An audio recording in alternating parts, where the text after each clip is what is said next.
नमस्कार, मैं संगीता वर्मा सनातन भारत ऑर्गेनिक भारत के इस मंच पर आप सभी का बहुत बहुत स्वागत करती हूँ। आज हमारे साथ हैं डॉक्टर जयकरण गोयल जी और संडे नव भारत टाइम्स के संपादक श्री राजेश मित्तल जी। आज हम महाशिवरात्रि के इस महापर्व के वैज्ञानिक सूत्रों के वैज्ञानिक पक्षों को डॉक्टर जयकरण गोयल जी से जानेंगे।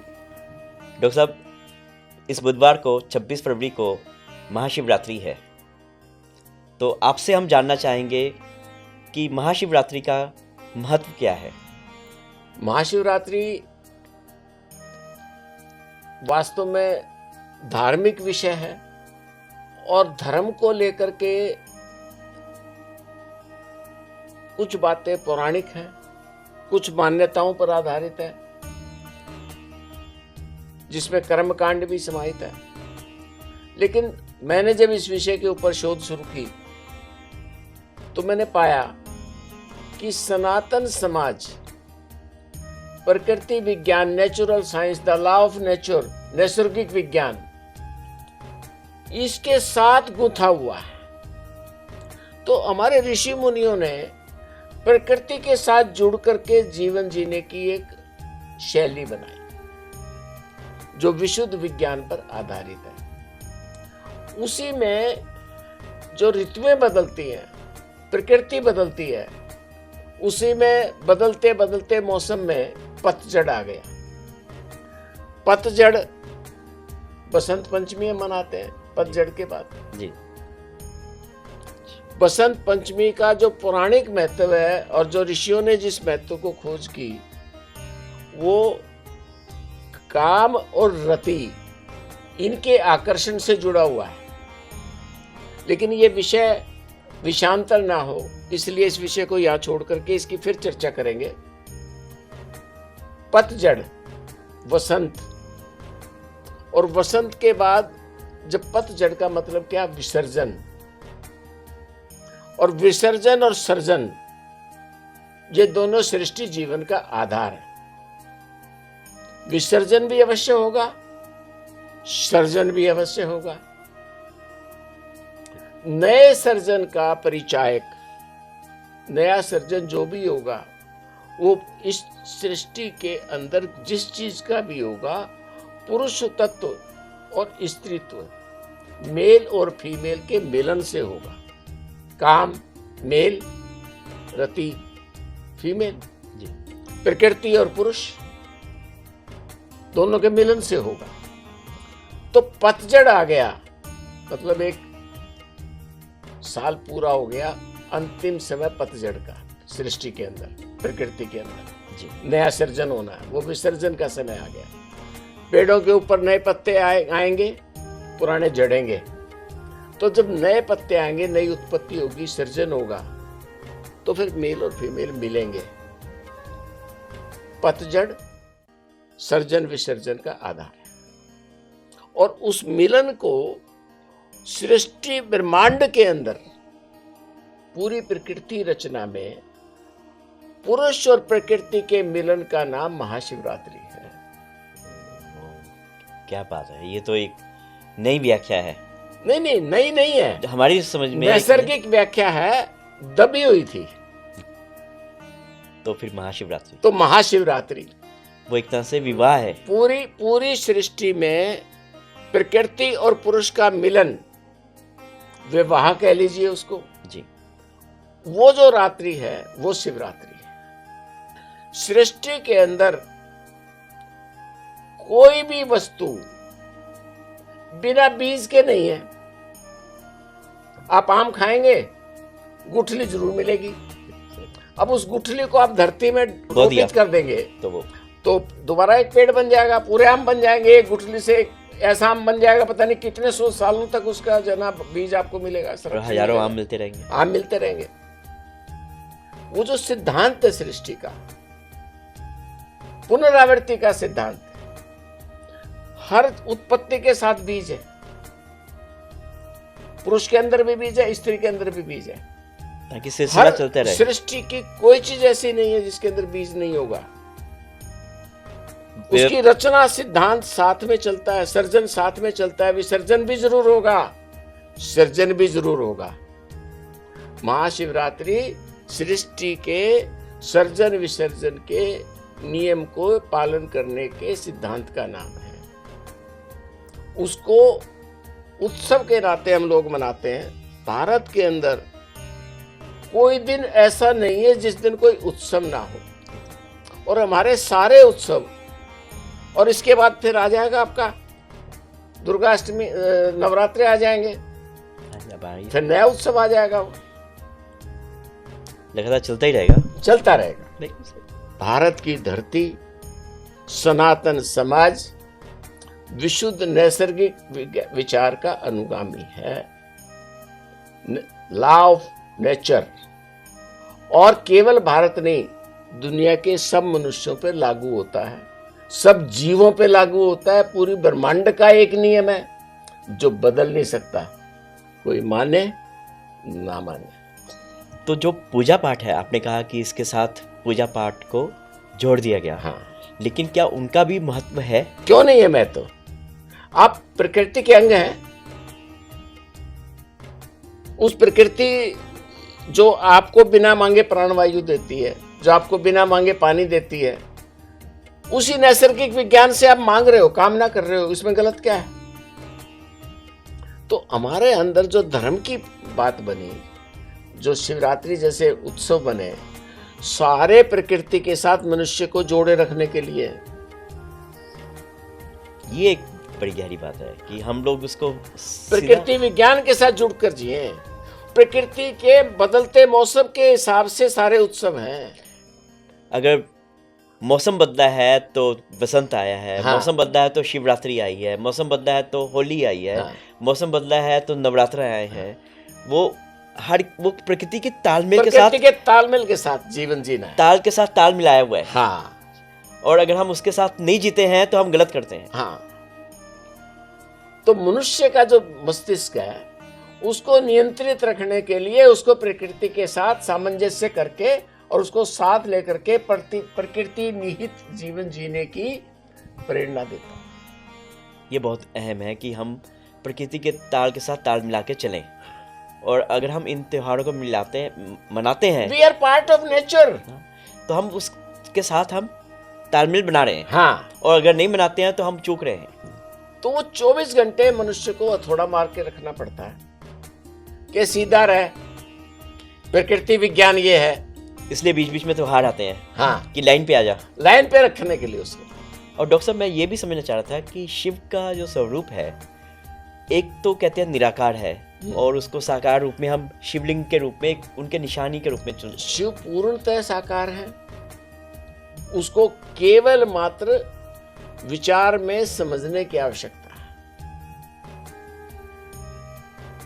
दो हम ब्रह्मा विष्णु महेश कहते हैं जी। ब्रह्मांड, पूरी गैलेक्सी, वो हमारे ब्रह्मा जी हैं।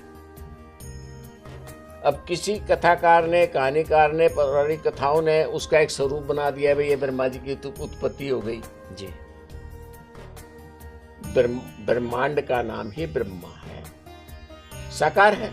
ये तो एक नई व्याख्या मैंने सुनी आज। साकार है, ब्रह्मांड हमें दिखता है तो साकार है। साकार है। इसी प्रकार से शिव, महेश, सारी दुनिया जानती है कि पुरुष और प्रकृति के मिलन से ही नवनिर्माण होगा, तो वो भी साकार है। किसको नहीं पता? सही। जिस चीज को हम आंखों से देख सकते हैं और समझ सकते हैं, तो हमें पता है, तो वो साकार हो गया ना। निराकार कहाँ है? तो शिव का भी साकार है, साकार रूप है। पर शिव क्या उस रूप में है कि कैलाश पर्वत पे बैठे हुए हैं, नंदी बैठे हुए हैं? देखिए, ये समझना चाहता हूं। ये आप समझो, हमारे धर्म के 3 पक्ष हैं। एक पक्ष है पौराणिक, धर्म को सरलता के साथ आम आदमी को समझाने के लिए पौराणिक कथाएं हमारे बीच में आई। अब किस पुराण की, शिव पुराण में या देवी पुराण में या भागवत पुराण में कितना वास्तविकताएं हैं और कितना उसके अंदर थोड़ा सा रूपक रूप में उसको समझाने के लिए जोड़ा गया है, वो हमेशा प्रश्नवाचक। अब शिव पुराण भी उसी में से है, जैसे भागवत पुराण है जी सारे पुराण है, देवी पुराण भी वही है जी। अब पौराणिक कथाओं के अंदर कितना मतलब सिर्फ है और कितनी वास्तविकता है, ये हमेशा डिबेट का विषय रहे। और मैं मानता हूं कि हम पहले विज्ञान को समझें, फिर आस्था और मान्यताओं का जितना आपका विश्वास बनता है वो व्यक्तिगत निर्णय छोड़ दें। ये बहुत ही लचीला रुख है बिल्कुल रखना पड़ेगा कि कोई ये नहीं कि मानना ही होगा ना। आप अपने हिसाब से देख, पहले आप प्रकृति के नियम को समझ लो, हाँ वो जान लो, उसके बाद आपका जो मन करे कर लो। ये तो बहुत ही उम्दा विचार है। भाई एक आदमी मान लो नास्तिक है, तो धर्मानुगामी तो वो भी है, और वो मानता नहीं है तो क्या करें। अगर किसी आदमी का ऑक्सीजन के बिना जीवन नहीं है, उसको ऑक्सीजन लेनी है जिंदा रहने के लिए, और वो अगर स्वीकार ना करे कि मैं ऑक्सीजन लेके नहीं जिंदा रहता, मैं तो बिना ऑक्सीजन के जीवित रहता हूं, तो इसका कोई इलाज नहीं है ना, तो नास्तिकता खत्म हो गई। नास्तिक भी सनातन विज्ञान, नैसर्गिक विज्ञान के अनुसार चलता है, जीता है, उसका जीवन नहीं है उसके बिना। हम जीवन की पूजा करने वाले लोग हैं, क्या बात। विसर्जन की पूजा नहीं करते, सृजन की पूजा करते हैं। इसलिए पतझड़ के दिन बसंत पंचमी पहले मना ली हमने, काम और रति को पैदा कर दिया हमने। फिर शिवरात्रि भी आ गई, उनका विवाह भी कर दिया, मिलन हुआ, फिर विवाह भी हुआ, और फिर सृजन होकर के नवरात्रों के अंदर कोपले भी फूटेंगी, जन्म भी होगा। क्या बात। तो आस्था और विश्वास ये हमें व्यक्तिगत धारणा मानने के ऊपर छोड़ देना चाहिए। धर्म का जो वास्तविक स्वरूप है वो यही है। निराकार तत्व केवल विष्णु है, विचार तत्व है, वो मनुष्य के अंदर भी है और ब्रह्मांड के अंदर भी है, गैलेक्सी के अंदर आकाश में रहता है। आप एक बात बताइए, आपके ज्योतिषी जब ये कहते हैं आपका मंगल ऐसा है, आपका सूर्य ऐसा है, आपका चंद्रमा नीच का है, कई बार बड़ा लगता है कि ये लोग बहुत ठीक बोल रहे हैं। जैसे ज्योतिषी एक बात कहते हैं, भैया मांगलिक है तो आप में गुस्सा अधिक होगा। अब मैंने स्वयं ये बात महसूस की है, मैं मांगलिक हूं और मेरे में बहुत गुस्सा, और इस गुस्से को नियंत्रित करते करते मेरे 70 साल जीवन के निकल गए, और पिछले 5-4 साल से नियंत्रित करने में सफल हुआ हूं। तो मैं कैसे ना कहूं कि भाई ज्योतिष झूठा है। बताने वाले झूठे हो सकते हैं, लेकिन सत्य तो बदलता नहीं है। बताने वाले ने किसी ने भ्रम पैदा कर दिया, वो अलग विषय है।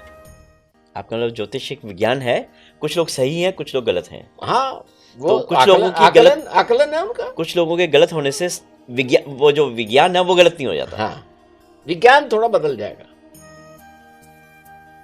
ऐसे हमारी आस्थाएं हैं जी, मान्यताएं हैं।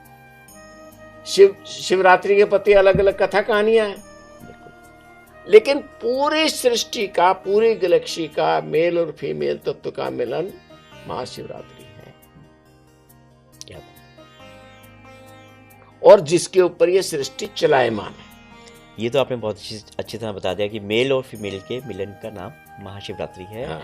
बहुत सारे लोग तो हर जीव के, केवल मनुष्य नहीं, जो भी प्राण है, जितने भी प्राण हैं, तिनके हैं, बोटनी है, जी, उत्पत्ति नहीं है मेल फीमेल के मिले बिना। बिजली तो आपके आर्टिफिशियल है, इसमें भी तो 2 तार मिलते हैं तभी तो रोशनी होगी। ये तो भौतिक है। सही बात है। जब उसमें वैसे नहीं हो, बिजली नहीं पैदा हो सकती, ये आपका बल्ब नहीं जल सकता 2 तारों के मिले बिना, नेगेटिव पॉजिटिव के बिना। डॉक्टर साहब, एक चीज और मैं समझना चाहता हूँ कि शिव और शंकर अलग अलग है या एक है? एक है। अलग कैसे हैं? क्योंकि ब्रह्मा कुमारी में जैसे मैं सुनता हूँ वो कहते हैं कि शिव अलग हैं और शंकर अलग हैं, तो मैं बस यही समझना चाह रहा था कि कुछ अलग तो नहीं है। लंबा विषय है, जी क्योंकि जितने हमारे अलग अलग ये बने हुए हैं, उन्होंने सबने अपने अपने कोई न कोई इशू निकाल करके अपने आप को अलग बना रखा है, ये तो है। अपने अनुयायी बनाने के लिए। उसको आधार मान करके विज्ञान नहीं चल सकता। विज्ञान के आधार पर हम अपनी बात को समझ करके फिर उसको फॉलो करें या ना करें, ये विचार करना पड़ेगा। बिल्कुल ठीक है। और ये व्यक्तिगत, नितांत व्यक्तिगत विषय है। अब किसी को उनकी बातें अच्छी लगती हैं तो लोग मानेंगे, किसी को नहीं अच्छी लगती हैं तो नहीं मानेंगे। डॉक्टर साहब एक चीज़ और मैं समझना चाह रहा था कि शंकर भगवान के बारे में चर्चित है कि वो भोले बाबा हैं, बहुत जल्दी खुश हो जाते हैं या बहुत जल्दी गुस्सा करते हैं, तो इसका भी कुछ प्रकृति के नियम से है? ये कुछ इशारे में कोई बात कहनी जा रही थी या ये कहानी ही है, इसके पीछे कुछ गूढ़ रहस्य है? मैं मानता हूं कि हमारे ऋषि मुनियों ने प्रकृति के साथ कनेक्ट किया, कनेक्टिविटी की। जिस प्रकार से आज हम इंटरनेट के साथ जुड़ते हैं, अपने आप को, कंप्यूटर को, अपने सिस्टम को जोड़ते हैं, उसी प्रकार से हमारे ऋषि मुनि प्रकृति के साथ कनेक्ट करते थे। अब जैसे बृहस्पति का स्वभाव क्या है, अब उस समय दूरबीन तो थी नहीं, ना उस समय इंटरनेट था, तो अब उनका कनेक्ट कैसे होता था शायद मैं उस विधा को अभी तक नहीं समझ पाया हूं, लेकिन कनेक्ट तो होता था बिना किसी से कनेक्ट किए। अब वो बृहस्पति बैठा है दूर, लाखों मील दूर यहां से, और उसका स्वभाव कैसा है, कुंडली में कौन से स्थान पे होगा, वो देवताओं का गुरु है कि राक्षसों का गुरु है, कनेक्ट तो हुआ है। अब किस आदमी ने कनेक्ट होकर के और कैसे शंकर को जो है मतलब इस प्रकार की व्याख्या की जो आप बता रहे हैं जी मेरे प्रभु की, जी, मैं शायद उस पे कहने के लिए उचित प्राणी नहीं हूं, जैसे क्योंकि मैंने जितना काम किया है, जी मेरी भी लिमिटेशन है, मैं भी तो इंसान हूं। मैंने जो समझा, मेरे लिए मेरे शिव इस सृष्टि के रचयिता, सर्जन विसर्जन के कारक, सर्जन के कारक, और इस पूरे ब्रह्मांड के अंदर किसी भी जीव के मेल तत्व को और फीमेल तत्व के मिलन को प्रतिबिंबित करते हैं। एक चीज़ और आप कह रहे थे कि आपने कहा कि शिव जो है वो एक सर्जक है, जबकि हमने जो पढ़ा है, मैंने वो हो सकता है जो अलग पढ़ा हो, ब्रह्मा जो है वो सर्जक हैं, विष्णु जो है वो पालक हैं, शिव जो है वो विनाश एक तरह से है, तो ये साइकिल बनता है। और आपका कहना है कि शिव जो है वो सर्जक है, सर्जन है। तो मैं इसको समझना चाह रहा था। शिवरात्रि मना रहे हैं, शिवरात्रि का मतलब क्या, मिलन, मेल और फीमेल मिलन, और मिलन होगा तो सर्जन नहीं होगा क्या? बिल्कुल ठीक है। हमारी आपकी उत्पत्ति कैसे हुई है? सर्जन हुआ है ना, बच्चा पैदा होता है ना, तो कैसे हो गया कि विध्वंस करेंगे? सर्जन है, सर्जन के परिचायक है वो। महाशिवरात्रि इसको प्रमाणित करती है। एक बात, सर्जन हो गया तो उसकी मृत्यु भी असंभावी है। ये तो है, जो चीज पैदा हुई है वो मरेगी। तो वो जो बाद की चीज है, आप उसको विध्वंसक मान रहे हैं, है वो जुड़ा हुआ, दोनों सर्जन और विसर्जन दोनों कनेक्टेड है। विसर्जन नहीं होगा तो सर्जन नहीं होगा, विसर्जन नहीं होगा तो सर्जन नहीं होगा। इस पूरे ब्रह्मांड में अगर मनुष्य मरेंगे नहीं तो पैर रखने की जगह मिलेगी कहीं? सही बात। मृत्यु अवश्यंभावी। तो विध्वंस के परिचय कह लीजिए, चाहे उनको सर्जन के परिचय कह लीजिए, बात तो एक ही है। बात तो एक ही है। क्या बात, अंतर कहाँ है? एक ही सिक्के के दो पहलू। एक ही सिक्के के दो पहलू। इधर से देखो तो सर्जन है, इधर से विसर्जन है। पतझड़ आएगी तो विसर्जन है जी, और बसंत आएगी तो सर्जन है। तो आप दोनों ही हैं।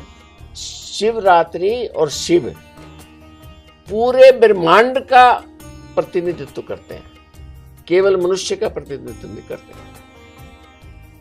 मनुष्य क्योंकि सृष्टि की विरली रचना है, इसलिए प्रतीकात्मक जो है ना मनुष्य का स्वरूप है। अगर हम वेदों की ऋचाओं को देखेंगे, जो अभिषेक हम बोलते हैं, लगभग रुद्राभिषेक जब हम बोलते हैं तो कुछ पार्ट उसका 45 मिनट में पूरा होता है, कुछ 3 घंटे 2.5 घंटे में पूरा करते हैं जब ब्राह्मण लोग बोलते हैं तो जी। उसके अंदर पूरे सृष्टि के ब्रह्मांड के पुरुष तत्व की व्याख्या है और उसी के अंदर स्त्री तत्व की व्याख्या भी है। तो वो बहुत विस्तृत हमारे वेदों के अंदर उसकी चर्चा, उपनिषदों में उसकी चर्चा है। केवल कथा कहानियों तक सीमित न रह करके उस वैज्ञानिक दृष्टिकोण को समझे। और क्योंकि मनुष्य सृष्टि की सर्वश्रेष्ठ रचना है, सर्वश्रेष्ठ रचना इसलिए कि परिवर्तनशील है, बाकी सारी रचनाओं के गुण धर्म फिक्स हैं। वही जो आपने बताया कि सूर्य का गुण अगर दाहकता है तो दाहकता ही रहेगा, वो पानी नहीं बन सकता, पानी सूर्य नहीं बन सकता, शीतलता ही रहेगा उसका गुण। लेकिन मनुष्य बलात्कारी भी बन सकता है, सदाचारी भी बन सकता है। इसलिए मनुष्य सृष्टि की विरली और सर्वश्रेष्ठ रचना है। अगर वो सृष्टि का अनुगामी हो जाए तो तत्व की पूजा है। आपने ही बात की, बड़ा अच्छा है। जो मैं पूछना चाह रहा था यही कि जब हम भगवान शिव की पूजा करते हैं तो अक्सर हम देखते हैं कि एक लिंग है, एक योनि है। हाँ। कई लोग कहते हैं कि नहीं, ये लिंग, हम कहते हैं शिवलिंग है, तो वो लिंग नहीं है। दरअसल लिंग का मतलब पहचान, चिन्ह है, तत्व, वो तो पुरुष तत्व जो ब्रह्मांड में समाहित है जी। तो वो जो बना हुआ उसका है नीचे, प्रतीक है वो। तो क्या वो योनि है? योनि का नहीं, प्रतीक है? योनि ही है जी। और वो लिंग ही है, अच्छा लेकिन वो प्रतीक है जी। ब्रह्मांड के मेल तत्व का प्रतीक और फीमेल तत्व का प्रतीक, जो कि आपने कहा शिवरात्रि जिसका है, शिवरात्रि तो वही एक तरह से जिसकी हम पूजा करते हैं वो वही है। वही है, जी जी। प्रतीक है वो। केवल मनुष्य की उत्पत्ति और मरण का प्रतीक नहीं मानना चाहिए। सभी पूरे ब्रह्मांड की जितनी वनस्पतियां हैं, जितनी पेड़ पौधे हैं, जितने अन्न उपजते हैं, उन सब के पुरुष तत्व का प्रतीक शिव है और स्त्री तत्व का प्रतीक माता पार्वती है। मनुष्य होने के कारण हम, हमारी एक दृष्टि सीमित रह जाती है। है। आप उसको कह रहे हैं कि पूरे ब्रह्मांड के नायक हैं वो, पूरे ब्रह्मांड को प्रतिनिधित्व देते हैं वो। और हर प्रकृति के, हर जीव के, सब प्राणियों का ही नहीं, वनस्पति जगत हाँ, से लेकर सबका उसका प्रतिनिधित्व करते हैं वो। तो इसलिए व्यापक है, इसलिए अथाह है। मनुष्य तो बहुत छोटी चीज है, बस खुरापाती है। उसको अपनी खुरापात से कुछ भी कमियां निकालने की आदत है, उससे बचना चाहिए। तो विज्ञान को विज्ञान के दृष्टिकोण से देखेंगे तो दिमाग में खुरापाते नहीं आएंगे। वैज्ञानिक दृष्टिकोण ये है, इससे अलग नहीं। और अगर इसको हम मनुष्य के साथ भी जोड़ लें तो जिस प्रक्रिया से मेरी उत्पत्ति हुई है या जिस प्रक्रिया से राजेश मित्तल की उत्पत्ति हुई है, जिससे मेरा जन्म हुआ है, वो प्रक्रिया मेरे लिए मतलब पूजनीय है कि नहीं है? क्यों नहीं है? और लेकिन हमारा दुर्भाग्य है कि हम इस प्रक्रिया को लुकाते हैं, छिपाते हैं, नहीं, बात नहीं करते हैं। वो लुकाना छिपाना तो इसलिए है कि उसके अंदर गलानी आ गई। हाँ जी, कि हमने कुछ गलत काम किया, एक शर्म आ गई। शांति से एक बार इसका दोबारा एक पॉडकास्ट करेंगे। ये तो बहुत अच्छी बात है कि हम इस पर खुलकर बात कर सकें। हाँ, वो इतनी पवित्र प्रक्रिया है जिससे उत्पत्ति होती है। जिससे मैं पैदा हुआ, वो अपवित्र कैसे है? उसको हम इस तरह से छिपाते हैं, बात नहीं करते, और हम लोग कितने दबे हुए एक कुंठित समाज के रूप में बन गए हैं। हाँ। ये तो बहुत ज़रूरी विषय रहेगा अगर कभी बात हो तो करते हैं। तो डॉक्टर साहब आपका बहुत बहुत शुक्रिया। आपने शिवरात्रि को एक विस्तृत फलक में देखने की नज़रिया दिया, आपका बहुत बहुत धन्यवाद। मैं विस्तृत से ज्यादा इसको शब्द प्रयोग करना चाहूंगा कि हमने संपूर्ण। वैज्ञानिक दृष्टिकोण समझने का प्रयास किया। हमने द लॉ ऑफ नेचर का सिद्धांत है शिवरात्रि। जी, अगर इसको हम साधारण भाषा में कहें तो Shivratri the law of nature. तो प्रकृति के विज्ञान को, प्रकृति के नियम को हाँ, एक साफ साफ समझाने के लिए आपका बहुत बहुत धन्यवाद। धन्यवाद राजेश जी। धन्यवाद।